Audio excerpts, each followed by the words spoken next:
All right, let's just jump right in. You know, every now and then you find a piece of art that's just so beautifully weird, so surreal that you have to try and figure it out. And that's exactly what we're doing today. We're going to unpack the lyrical mystery behind a song called The Krompir Awakening. And let me tell you, it's a wild ride into a world of fragmentation, dream logic, and, well, potatoes. So right out of the gate, the song hits you with this. Just three words, over and over. Krompir, Krompir, Krompir. Which, yeah, in English means potato, potato, potato. And this isn't just some throwaway line, you know? It's the heartbeat of the entire song. It's the central obsession that we really need to wrap our heads around. And that leads us straight to the big question, right? The whole reason we're here. What exactly is the Krompir Awakening? I mean, is it a single moment? A feeling? A whole new state of being? To get to the bottom of it, we've got to become detectives and follow the clues hidden in these super abstract lyrics. Okay, so when you're dealing with something this surreal, you need an anchor, something to hold on to.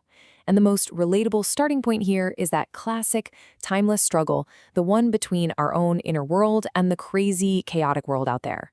So let's see how the lyrics actually build that conflict. Right away, the lyrics paint this picture of a huge contrast. On one hand, you've got these really personal, internal thoughts. Things like, if my teeth are clean, I mean, that's such a quiet, private little moment of self-check, right? But then, on the other hand, you get this line, I bark at a world of targets. Whoa, that is aggressive, it's confusing, it's loud. You can feel the speaker just buckling under this external pressure, this need to join a world that honestly sounds like a shooting gallery. And this battle between the inside and the outside, well, it leads to a total breakdown of the self. The speaker just feels completely scattered. You can really hear it in the line, I smoke, I am only elements. It's like they don't even see themselves as a whole person anymore, but just a collection of basic, disconnected parts. And this feeling of being fragmented, that's absolutely key. It's the whole reason an awakening is even needed. So where does all this conflict lead? You guessed it, right back to our main character, the potato. The Krompir. In this song, a potato is so much more than just food. It becomes this powerful symbol, totally loaded with meaning. It's this paradox, right?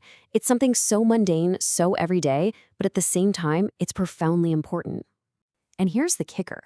The struggle is presented as being 100% real.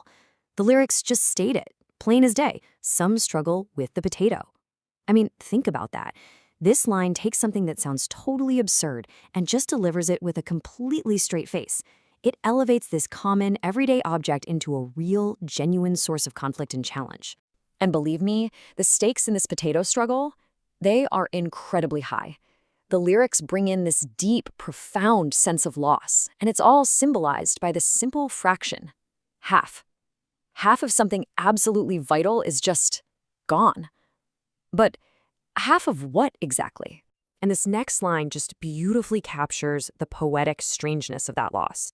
The speaker says they didn't drop them, they weren't stolen. No, they lost half the potatoes in the air. I mean, wow. That one phrase transforms a simple loss into this magical, almost mythical event. It becomes this deep, totally inexplicable absence that's just haunting the speaker. Okay. So let's recap. We have a self that's fragmented, a mundane world that's filled with this mythical sense of loss. So what happens next? Well, the lyrics pull us completely away from anything resembling normal reality. We're officially entering the dreamscape, folks, a place where the rules of logic, yeah, they don't apply anymore. And this is where things get really wild.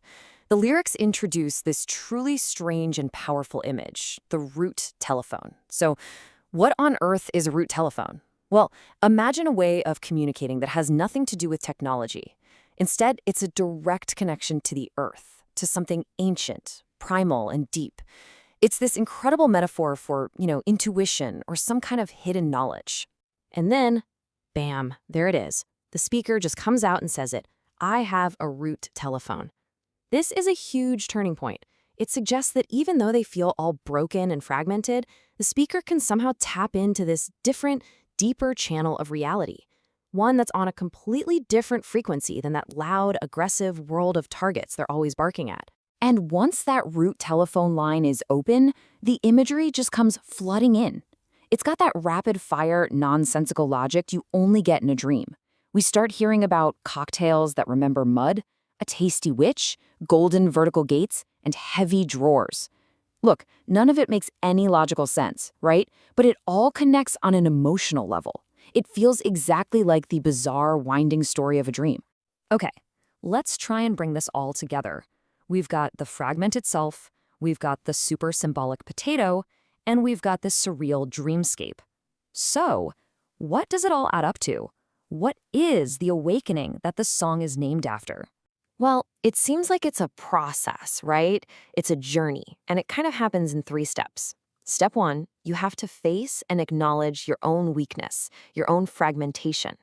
Step 2, you start to find this profound, deep meaning in the most ordinary, mundane things. Yep, like a potato.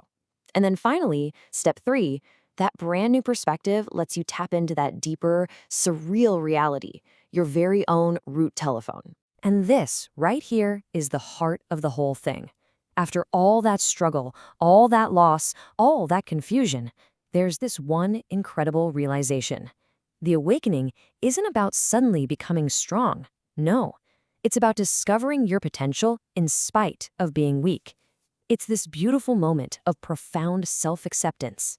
So here's the big takeaway: the Krompir Awakening. It isn't some one-and-done event. It's a radical shift in perspective, a completely new way of seeing the world. It's that moment you finally stop barking at the world of targets and you start listening to your root telephone. It's when you realize that something as simple, as humble as a potato, can actually be the center of a cosmic struggle and a source of incredible, profound meaning. And that really just leaves us with a final question to chew on, doesn't it? This song uses a potato to unlock a whole universe of meaning. And it really makes you wonder what simple, everyday object in your own life holds some hidden depth that you've just been completely overlooking. What are your potatoes? And what kind of awakening are they just waiting to give you?